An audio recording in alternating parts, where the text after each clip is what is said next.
Halo guys, assalamualaikum warahmatullahi wabarakatuh. Terima kasih yang udah setia sama channel Yatisam Official lagi. Semoga kalian selalu sehat, berkabar kalau untuk kita semuanya. Gimana kabar kalian saat?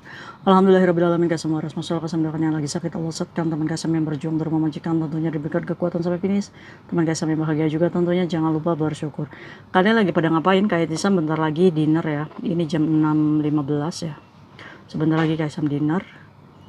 Kalian sudah dinner apa belum nih? Oke, hari ini Kak Yatisam akan bergibah tentang penjual cilok ya yang dikejar-kejar Pade. Ini daerah yang kena gerebekan ini di Simsalsu, sampingnya masjid ya. Nah di situ kan banyak memang penjual ya.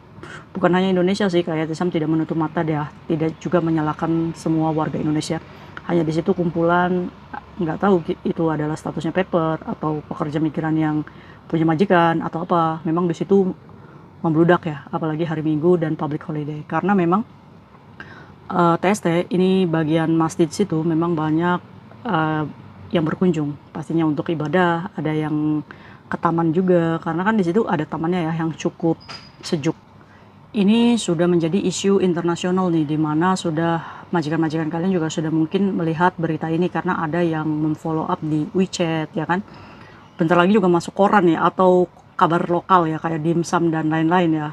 Seperti peminjaman uang kan sekarang sudah apa namanya, bukan rahasia umum lagi ya. Makanya sekarang mendapatkan perhatian dari pemerintah. Nah mungkin saja nih dari kejadian viral-viral seperti ini ya kan, tentang penjualan ilegal-ilegal di luar sana, mungkin akan menjadikan konsen pemerintah untuk memperbaiki apa namanya, kualitas di sini. Mungkin orang-orang Hongkong di sini juga pasti akan protes ya, karena apa? Karena kita berjualan di pasar lebih sedikit lapak aja kita divaksin gitu kan. Sedangkan itu domestic helper ibaratnya pengungsi atau di sini ya yang mencari suaka atau asilium atau peperan yang kita sebut ya kan, mereka itu kan tidak punya izin untuk berjualan atau apapun itu ya cuy ya. Itu nanti masuknya ranah part time ya, dan itu adalah pelanggaran yang apa namanya, sanksinya 50.000 Hong Kong dolar dan denda 2 tahun penjara. Nah, fenomena ini terjadi di 2 minggu yang lalu di tanggal 13 ya. Tepatnya di tanggal 13 ada mbak-mbak, ini udah pasti Indonesia ini cuy. Mbak Indonesia, mama tua kaplak ya kan. Ini kejadiannya menghebohkan ya. Ya disitulah biasa ya, santai-santai biasa gitu kan. Tiba-tiba petugas ini berlarian, kaget ya, dikirain ada maling atau apa, ada rampok atau pencopet gitu kan. Ternyata dua petugas ini sedang apa namanya, mengejar pekerja migran yang membawa gerombolan ya, barang-barang jualannya ya kan, dimana ibu-ibu ini berusaha untuk, kan jalan ya cuy ya, jadi masjid TST sebelahnya ini kan lurus kan jalan arah ke Jordan ya. Nah dia berbelok naik tangga yang menuju ke taman ya. Itu ibu-ibunya naik ya, kira-kira dua-duanya juga naik semuanya. Pastinya Pade ini menargetkan mereka gitu kan, udah dipantau dari jauh mungkin ya kan, mungkin terjadinya transaksi dan kelihatan lalu dikejar ya kan.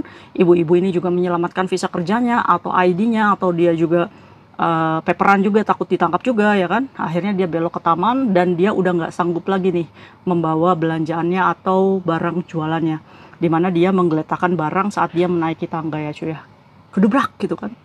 Pada pentolnya itu pada jatuh, dimana ada termos ya, termos itu kan, termos. Terus dia ciloknya pada jatuh, kayaknya sih cilok ya, karena tidak ada airnya ya di termos itu ya, kayaknya cilok ya, bakso cilok itu yang dikasih saus ya, ya kan. Akhirnya ibunya ini berhasil menyelamatkan diri untuk pergi, ciloknya jatuh dan Pade itu berhenti saat cilok itu jatuh. Refleks Padenya itu kan, mungkin jatuh barangnya long file akhirnya berhenti. Ya mau nggak mau Pade itu memberesi jualan yang jatuh itu ya cuy ya.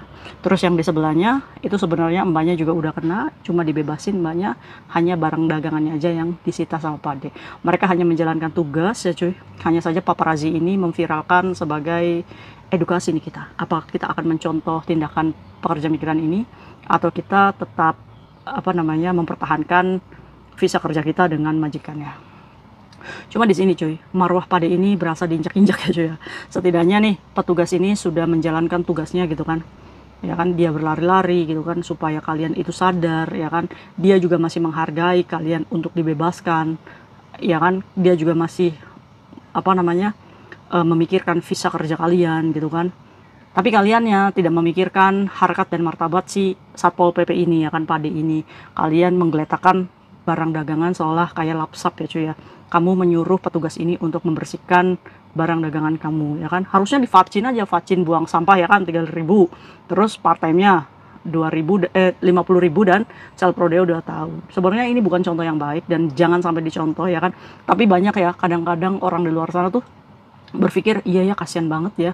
Sebenarnya nggak kasihan cuy, mereka itu sudah punya job sendiri-sendiri ya kan, dan mereka juga memilih overstay atau paper run itu bukan kita yang nyuruh gitu kan, bukan keadaan yang nyuruh sebenarnya. Kalau misalkan dia masih berpikir secara logika, dia masih bisa bekerja di luar negeri selain Hong Kong gitu kan. Hong Kong tuh bukan menjadi satu-satunya negara untuk apa namanya kita mencari uang yang banyak gitu, walaupun ilegal kita tempuh gitu kan.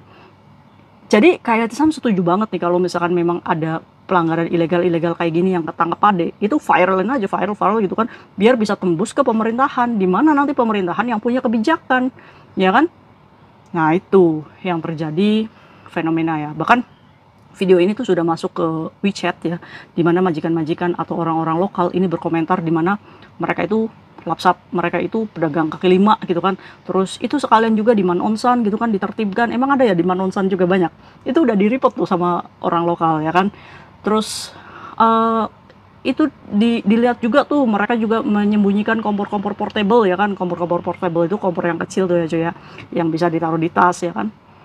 Kayak gitu. Jadi cepat dibereskan lah, jangan sampai menjadi apa namanya halangan ya di tempat publik.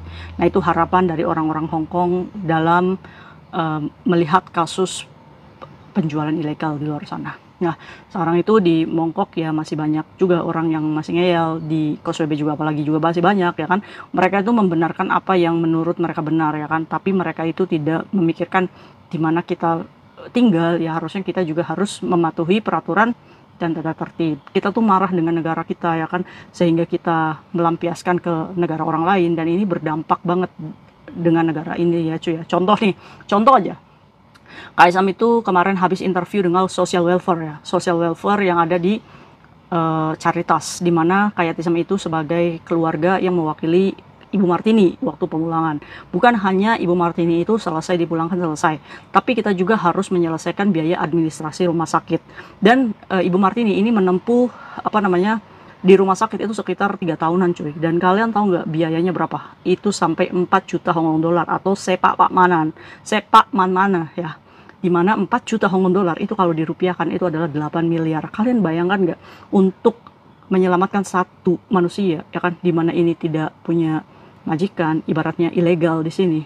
Pemerintah Hong Kong harus mengeluarkan dana sebesar 8 miliar. Lalu pertanyaannya, duitnya siapa Kaisam? Ya duitnya orang Hong Kong membayar pajak cuy. Maka dari itu, anak-anak overstay di luar sana, kalau kalian berpikir kalau kalian tidak merepotkan orang lain atau tidak menjadikan dampak buruk untuk orang lain, tapi pada kenyataannya kalian adalah salah satu orang yang memiskinkan negara ini. Pastinya kalian tidak sadar tingkah laku kalian, ibaratnya oke lah sekarang mungkin kalian masih sehat ya, tapi dibalik itu banyak juga teman-teman kita yang di rumah sakit tidak terdetek ya cuy ya. Siapa yang membiayai? Ya sosial welfare itu. Dari mana? Dari pajaknya orang Hong Kong, dari apa namanya ya pajak penghasilan, pajak bangunan ya kan. Di situ kan pajak banyak ya, kayak Indonesia aja tuh cuy. Nah untuk Ibu Martini aja 8 miliar loh anggarannya. Nah itu makanya kemarin Kaisam di interview sampai dari A sampai Z ya, sampai di selusuri lagi di ACC baru tanda tangan selesai. Nah itu kasus untuk menyelamatkan satu orang aja overstay. Jadi buat kalian yang merasa bahwa melakukan ilegal itu sah-sah aja atau dibenarkan menurut versi kalian, sesungguhnya ya itulah SDM yang harus kita buka mata, bahwa Indonesia itu ya SDM-nya seperti itu, ngeyel, nggak mau nurut, apa namanya keminter sendiri, dia merasa bahwa dia bisa menghandle sendiri ya kan, serakah, cuannya banyak, ibaratnya kan kayak gitu ya. Nah menurut kalian gimana nih melihat fenomena pekerja migran yang dikejar lari-lari sampai ciloknya berjatuhan ya. Bahkan di media sosial juga sekarang udah nggak malu-malu banget ya orang untuk berjualan ya kan. Dia dengan bangganya berjualan cilok, dia posting di media sosialnya, cilok di exit ini enak loh, buatan sendiri ya kan, homemade gitu kan, ayo cobain ciloknya enak. Promosi pekerjaan ilegal sudah bukan menjadi problem ya. Padahal ini adalah problem yang sebenarnya kita harus sadar bahwa kita jangan sampai menjadi contoh yang buruk untuk teman-teman. Oke, mungkin kamu memiliki majikan yang baik yang mau mengcover kalau kamu punya masalah dengan kepolisian atau keimigrasian. Tapi jangan sampai tindakan kamu ini dicontoh oleh pekerja migran yang lain. Dan mungkin saja saat dia mencontoh tindakan kamu, dia langsung ketangkap dan bye-bye lah visanya. Jangan sampai kegiatan kita ini menjadi mudarat untuk orang lain. Ya. Nah itu mungkin sharing KSM hari ini. Bagaimana tanggapan kalian cuy? Komen ya. See you next video. Bye-bye. Assalamualaikum warahmatullahi wabarakatuh. Jangan dicontoh.